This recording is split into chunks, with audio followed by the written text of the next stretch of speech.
Hey friend, welcome back. Today I wanted to share with you some of my books, well, one of the books that I have been reading recently. I haven't quite finished it yet, but I wanted to share it with you because it's been super helpful for me, giving me confidence, helping me feel a lot more worthy of who I am and my art. I don't know about you, but as an artist, there are moments where we don't feel worthy or we don't feel like we have what it takes to do what we want to do. Well, this book that I've been reading is going to be really helpful. I'm going to share some insights today from it. So let's go.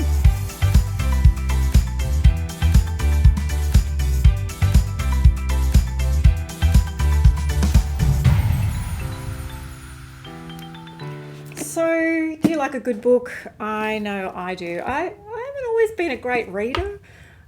Nearly failed English actually at school. That's why I focused on painting and doing other things like that because, C's and D's weren't really fun.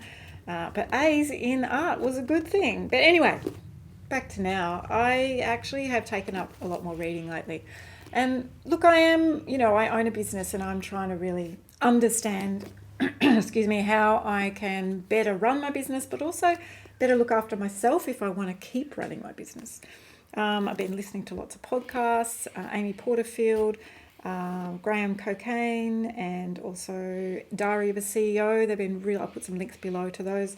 I love those podcasts. They're really helpful in terms of understanding business and also the world. But they also interview people and people who've written books. So I think it was Amy Porterfield interviewed Jamie Kern Lima. This book has been really helpful. I'm only halfway through it, but I thought I'd just stop and share with you some insights into it.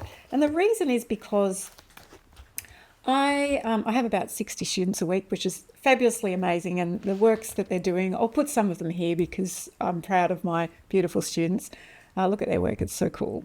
But I hear from students often. In fact, last week, one of my students said, "Thank you for your YouTubes." Oh, she was so lovely. I nearly cried. In fact, I think I might have had a tear. She said, "It's really helped me. It's changed my thinking, especially to do with knowing that I shouldn't be painting for everyone else. I should be doing my art for me because I'm worthy of doing art that brings me joy." And she was teary while she was sharing that with me, and it just got me thinking about the importance of sharing stories about you and me, feeling worthy of being an artist. But some families, you'll get parents, and it might be you or grandparents or whatever, or people that say you're not going to make money from art, so don't go there. Go and do something that's going to make you money. There is some goodness in that, might I say, now that I'm here, because it is a hard work to make money from your art. But at the same time, it's extremely extremely enjoyable.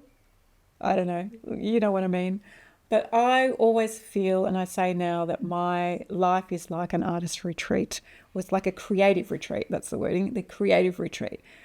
Because every day I'm creating, every day I'm teaching, I'm helping people, and I absolutely love it. Anyway, let's get on to some of these comments. I haven't actually pre-planned this. I underline lots of stuff, so I'm just going to go and scoot through and find some of my underlines, and just talk around them. Because when I've underlined them, and an asterisk as well, as you can see there, asterisk down there, it's important. You have the power and everything you need inside of you right now to live the highest, truest expression of yourself. Oh my goodness. So she says the little bit before that, she says, take action now and trust yourself. Being willing to get knocked down and get back up again and fail and learn and grow is more powerful than waiting for someone to come into your life telling you what step to take next. You don't need to hold out for a hero. And then she says, like I said, you have the power and everything you need inside of you right now to live the highest, truest expression of yourself. I don't know if you know Brené Brown, but she's always saying, don't try and change yourself in order to move into a situation and adapt, because you are actually devaluing who you are. You need to stand up for what you believe in, what you want to do in your life, and who you are, no matter who's around you.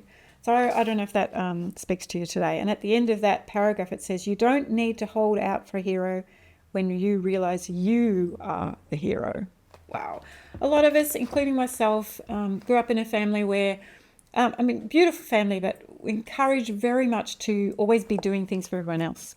And it's taken a lot. I've done a lot of volunteer work in my life, and in fact, years of it, and always traveling and doing things for other people, which is very filling and wonderful. But at the same time, I burnt out because I was giving way too much. I learned a lot in terms of, how to build community, which I love within that whole process, but not so helpful if you are giving out and not taking time for yourself. So I'm learning. I learned the hard way, but I'm getting better at it now. All right, let's have a little look at some of the others that I have looked at. We don't see things as they are, we see things as we are. Just because your past didn't turn out how you wanted it to doesn't mean your future can't be better than you ever imagined. I have asterisked that one. Wow. I've had some challenges in my past. I am not alone in this world. Most of us have had challenging things. Some of them, like, my parents dying, cancer, and health issues, and all sorts of other things that's left me having to manage some interesting things in my life. And looking back at some of those things, I've learnt so much about myself. I've become so much stronger as a woman, as a person, as an artist, as a friend. I have still a lot to learn, by the way. I know I still have many weaknesses. But I love that she says your future can't be better. It doesn't mean your future can't be better than you ever imagined. I love dreaming. I love thinking about the future.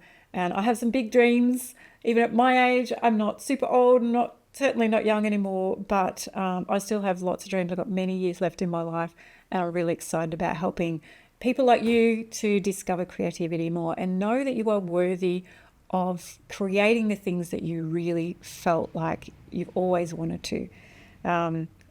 Reading this to you, just because your past didn't turn out the way you wanted it to doesn't mean your future can't be better than you ever imagined. Imagine, my friend, think about the things that you would love to do, that you've sort of put behind you, like, or you might be focusing so much on all the hard things that have happened in your life. And oh my goodness, I could easily do that. I could write a book on the things that have been hard, but I've had to rewrite my book and rewrite my story and find the things that I love about my life and the positive things that has come. And look, my painting has been the answer to all of this stuff of not feeling worthy. It's been a visual diary for me to be able to process things, but for my life and here and now, it really helps me, my creativity. It helps me stay anchored. And whatever you believe is out there, there is something there that can guide you and help you. If you want to read another book, The Artist's Way by Julia Cameron, she talks all about this stuff and it's very life-changing. I'll put a link down below as well of that. But my friend, I just want you to know that you are worthy of creating things, of dreaming big, of really exploring life to the full. And that's what I am super happy that I've done now. Lots of writing, lots of reading. Books are great. Go and find some good books. I'll put a few links below to a couple of these books that I've mentioned today. But aside from that, keep creating, keep dreaming, and I'll see you next time. Bye.